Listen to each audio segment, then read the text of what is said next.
Come on, James. Cheer up. Take a drink. These things happen. Oh, I know. But I didn't think it'd ever happen to me. I guess I'm going to live to regret it. My life is simply broken apart. Heck, no, it hasn't. Marriages are breaking up every day. Folk, get over it. Look, I'll tell you what you need. What? You need a complete break, and I've got just the idea. What about a trip to Great Britain, huh? We can rustle up the money somehow. It's Queen Victoria's Jubilee year. In June, they're having a big celebration. 21st of June is the great day. What say we go over and join in, huh?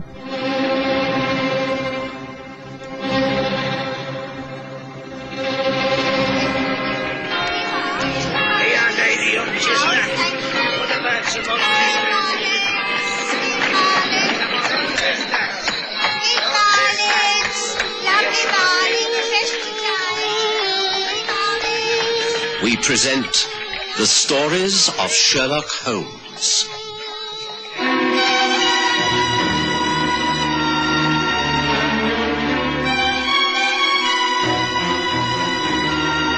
The Baselton Estate.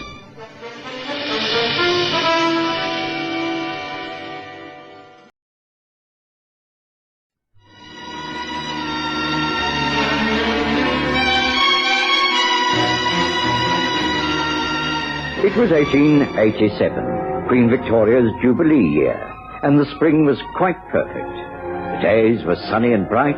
Daffodils bloomed in the parks as workmen became busy cleaning statues and public buildings, and London began to wear a festive air. Sherlock Holmes had just returned from the capitals of Europe, where he'd been working on a case of international importance. He was extremely pleased to be back home and sat for long hours at our windows in Baker Street, looking down at the traffic and the people in the street below. I must admit, it's very pleasant to be back in London and surrounded by all the old familiar things, Watson. One tries not to apply sweeping statements and generalization about other nationalities, but the fact is that the Germans are heavy and humorless, the Italians are excitable, and the French unpredictable. The French women do dress better than others, and they can make a wonderful meal out of hardly anything at all. I'm glad your stay on the continent makes you appreciate the English, Holmes. Personally, I'm never really happy when I'm abroad. America, perhaps is acceptable. Even there, I feel out of place. It's a vast and interesting country, but for the observant, Americans are quite easy to pick out in a crowd. For instance, Watson, the lady across the road who has just paid off the cabbie of that hansom. Now, she could well be one of our American cousins. Uh-huh. What makes you say that? Well, she's unfamiliar with the currency, you see. The cabbie had to show her which coins were which, so she doesn't live in England. Yet she conversed with him fluently enough, which shows that they've been talking in English. She's smartly and expensively dressed, but she's carrying a large buckskin bag instead of the conventional British handbag. It's attached to a length of rawhide carried from the shoulder. When I was in America last year, I saw many women with those bags. I've never seen an English woman use one. She's looking at the numbers of the houses. I think, Watson, we're about to have a visitor. What's the betting against her being an American lady? Well, she looked quite English to me, but Holmes was right about her visiting us. She walked up the steps with a confident air. The doorbell rang. I remembered it was Mrs. Hudson's day off, so I went down and opened the door. I found myself looking into an amazingly bright pair of blue eyes. This, with a mass of black hair over an oval face and gentle smile, created as lovely a picture as I'd seen that spring. She requested an interview with Holmes in a soft American accent. So, Holmes was right again. Up in our sitting room, she introduced herself. My name is Charlotte Baselton. I'm from Boston, the USA. I must thank you very much, Mr. Holmes, for granting me this interview without an appointment. It's my pleasure. You found me at an unusual time. I have nothing important to work upon. I take it that you wish to ask my advice upon some matter of importance. A delicate matter that requires a discreet inquiry, perhaps? Oh, that is quite correct. I am unfamiliar with such procedures in this country. I have, of course, heard of you, and I know that while you have often worked with the police, you are not part of them, and so anything I say will not be repeated. I am most anxious to avoid a scandal. You see, nothing criminal has happened, at least so far. Oh, please, I understand. Tell me what's troubling you. From the very beginning, when your anxieties started, try not to leave anything out, even though it may seem very unimportant. Very well. But it is hard to say when I began to worry. You see, the position is this. My husband is heir to a large estate. He is the great-nephew of Lucas C. Baselton, the Texas cattle millionaire. L.C., as he is popularly known by, has never married. He is now a very old man and quite ill. He has no near relatives except my husband James and another great-nephew, Philip. Philip has proved himself just a no-good. He's a wastrel, a knockabout. What we call smart aleck. In fact, the very reverse of my husband. I see. Carry on. Oh, James is a very independent man. When young, he scorned Elsie's wealth and influence and went up to Australia to make his own way. The family lost touch with him, so much so that they assumed he was dead. During this time, Philip led a life of ease and luxury. He got into debt, but his prospects were extremely good. He was to inherit Elsie's vast estate. He went to a moneylender and raised a huge sum of money. He speculated, and with his usual carelessness, lost most of it. And then your husband returned from the dead, as it were? Quite. You realize what this means, Mr. Holmes? Oh, yes. Being the eldest and nearest, he's able to claim the estates when Lucas C. Baselton dies. Phillips will be out in the cold, and the moneylender will have absolutely no chance of getting that vast sum, plus interest, back again. So this means, between the moneylender and his money, there only stands your husband's life. Proceed, please. Well, old Elsie is very ill. The doctors hold out very little hope. And, well, the fact is that I am convinced that during the next few days, an attempt will be made upon my husband's life. And the attempt will be made here, in London. Your husband is in London. Do you know where he's staying? No, but he is here. He came over with a man called Peter Cottrell. Peter Cottrell is in the pay of Amos Feltman, the moneylender. James does not know this. He thinks Peter is a good friend. When James and I agreed to separate, Peter saw his chance. He comforted James and suggested this trip to England. Since I left my husband, I have found out many things. One is that Peter Cottrell stands to gain $20,000 if the estate goes to Philip and not James. In other words, $20,000 is the blood money the moneylender will pay him to kill James. I see. And James thinks Peter is his best friend. A very nasty trap. But forewarned is forearmed. All we have to do is to find your husband. Have you any means of identification? Oh, I have a photograph of my husband. It is here in my bag. Here it is. And on the back is his name and address in Boston. That is our old address. I am staying at the Westbury Hotel in New Bond Street. You can reach me there anytime. Please, Mr. Holmes, you will see what you can do to help me, won't you? Very well, Mrs. Baselton. I will try to help you. Thank you. I would stress the fact that I don't wish the police or the newspapers to know about this. It would create a dreadful scandal, and that would easily find its way back to the States. I quite understand. I shall see what I can do. Now, may I offer you coffee before my friend Watson calls a cab to take you back to your hotel? Have no fear. We shall be in touch quite soon.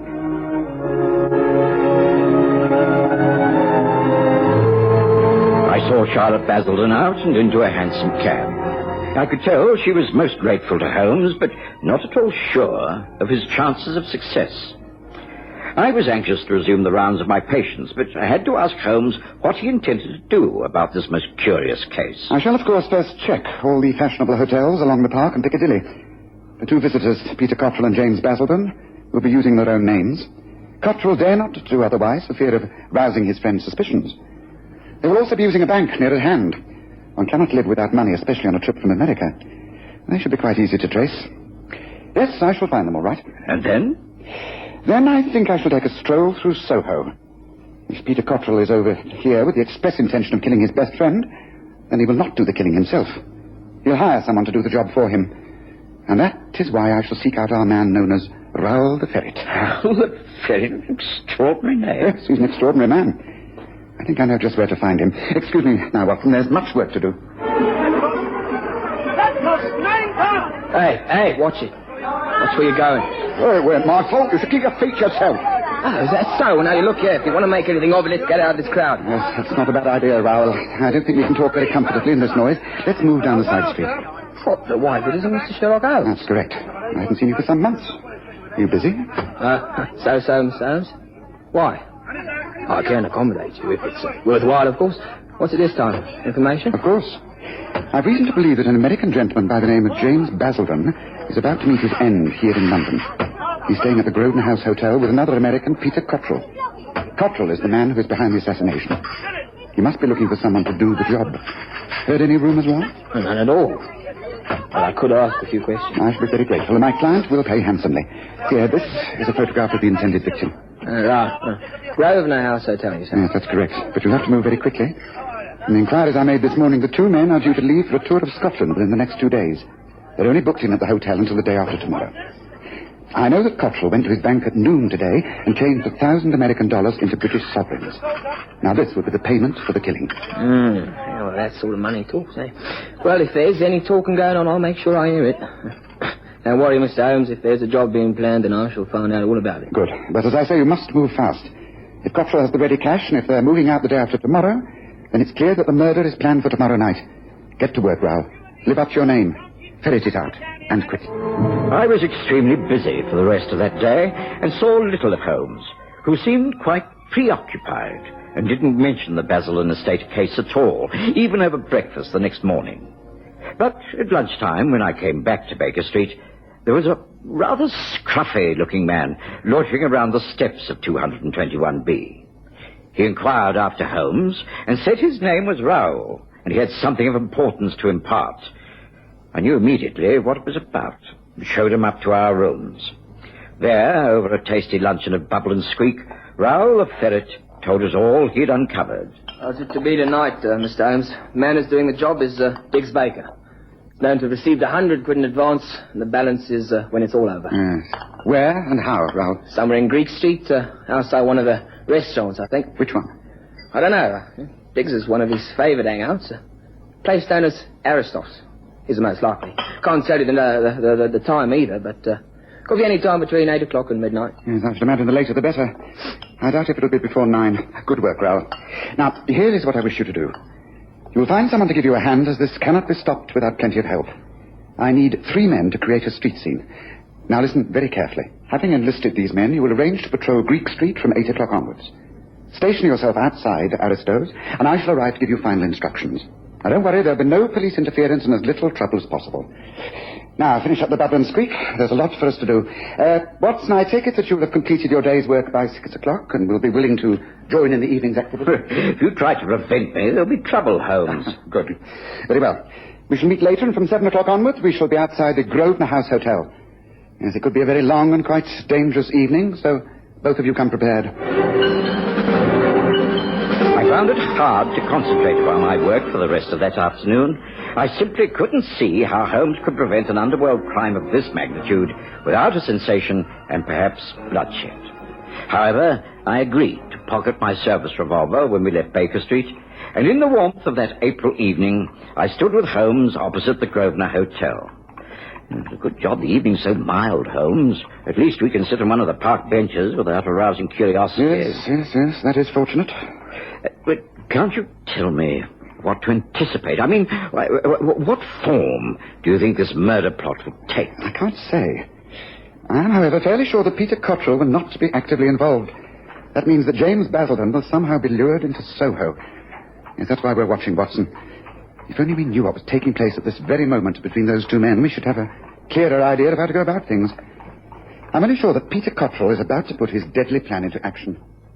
Baselton will, of course, not suspect a thing. I'm sorry that I have to go out straight away, James, but I must try to fix up this unexpected business with an export firm. Oh, I thought you'd done all that. Well, I couldn't finalize it till after hours. Look, it won't take long.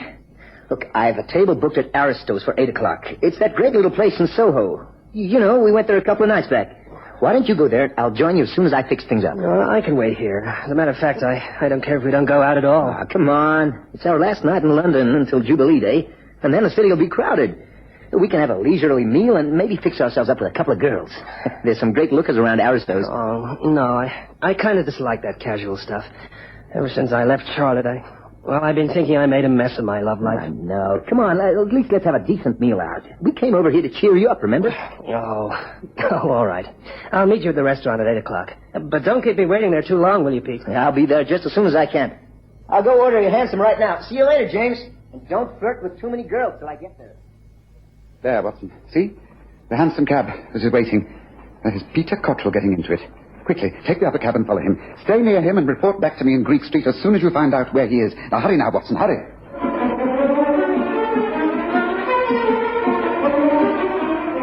I did as I was told, and it was a most curious experience. For nearly an hour, my cabby followed Cottrell's hansom about the streets of London. Had I not known otherwise, I should have thought the man was simply on a sightseeing tour. We trotted our way round the Tower of London, St. Paul's and the Embankment, and along to Buckingham Palace, before ending back in Park Lane, where Cottrell alighted at the Grosvenor Hotel again. He had clearly simply been killing time. It was 8 o'clock. I inquired from the hotel reception and was told that Mr. Cottrell had just come in and Mr. Baselton had left half an hour before. I took the hansom to Greek Street.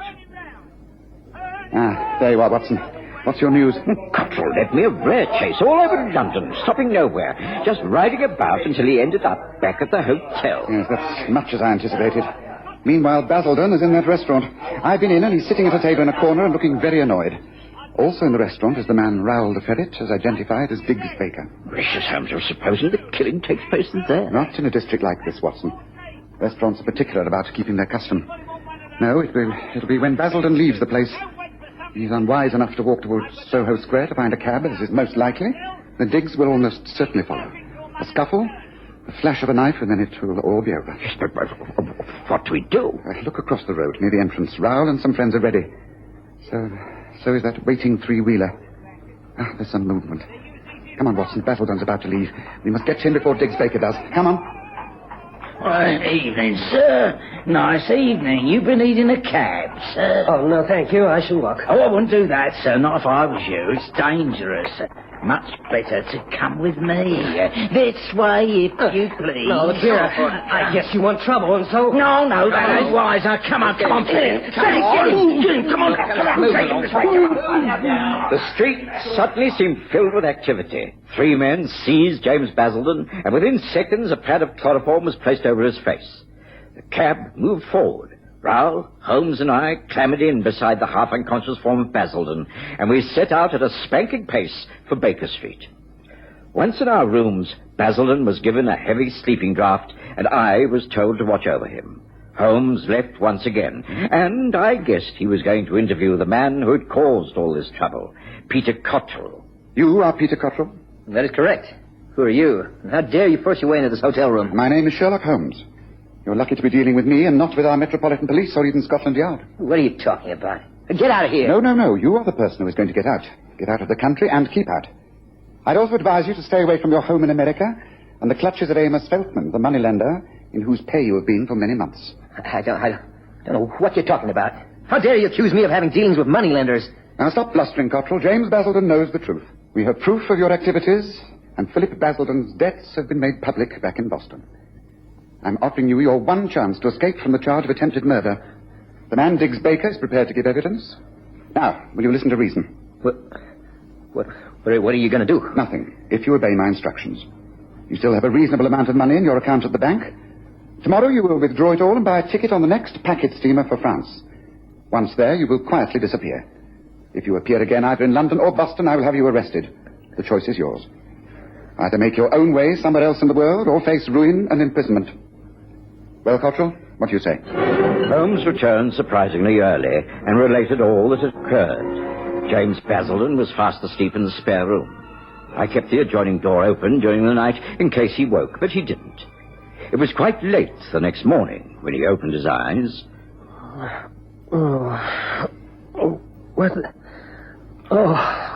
My head. Where the devil am I? You've woken up at last. That is good. How do you feel? Who the heck are you? What am I doing here? I haven't been asleep. I've been drugged.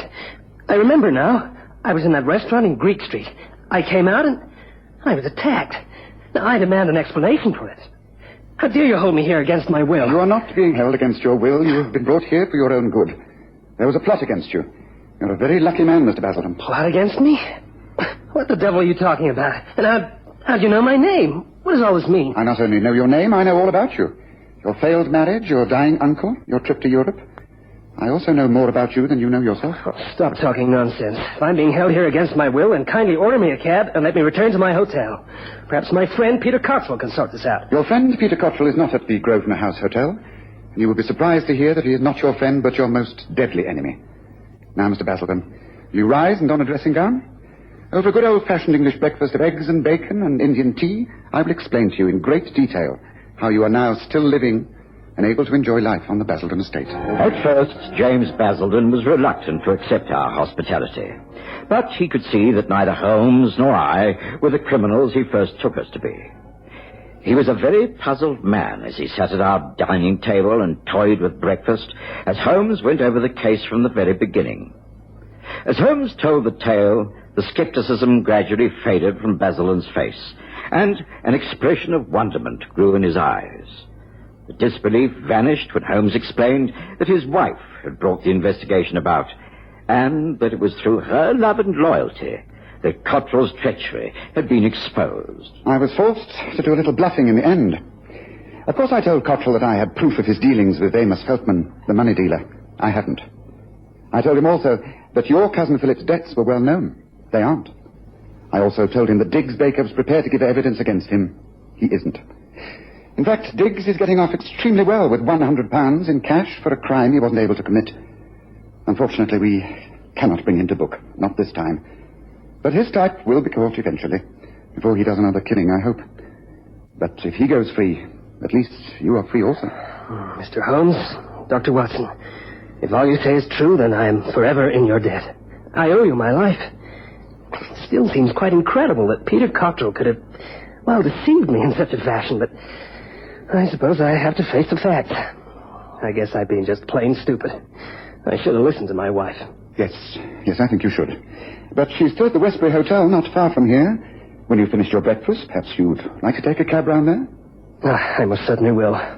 Thank you, again, both of you. Is there anything else I can do for you? Well, there is one thing. I guess I'll never get used to drinking tea. Do you think I might beg a cup of strong coffee before I go?